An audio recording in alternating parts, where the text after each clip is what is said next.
Hi everyone! Today we're going to be discussing using the calendar feature within MyMCPS Classroom. When you first log into MyMCPS Classroom, on the left-hand side, this menu bar right here, towards the middle you will find the Calendar tab.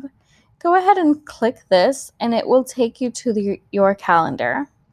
So now if you remember, you do not have a separate calendar for each course.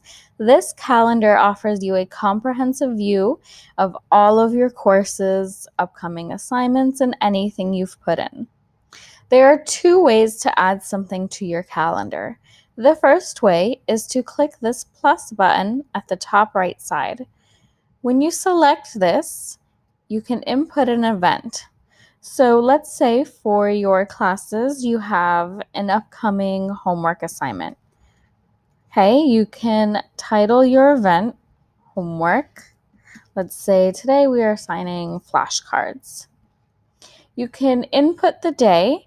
I always like to put this on either the day that I'm assigning homework or the day that I'm giving them an assessment or quiz.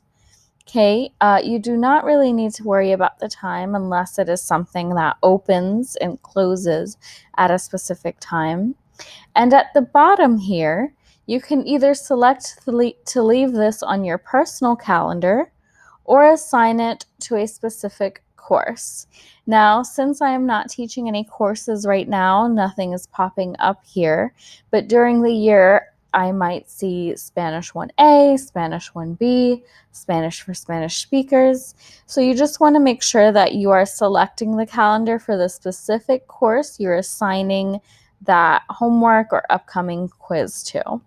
Once you are done, and if you want, you can explore more options, you can go ahead and select Create Event,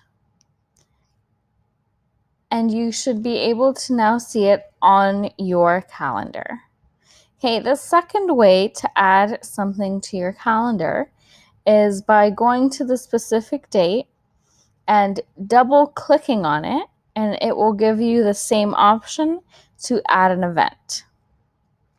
I hope this video has helped you. Thank you, everybody.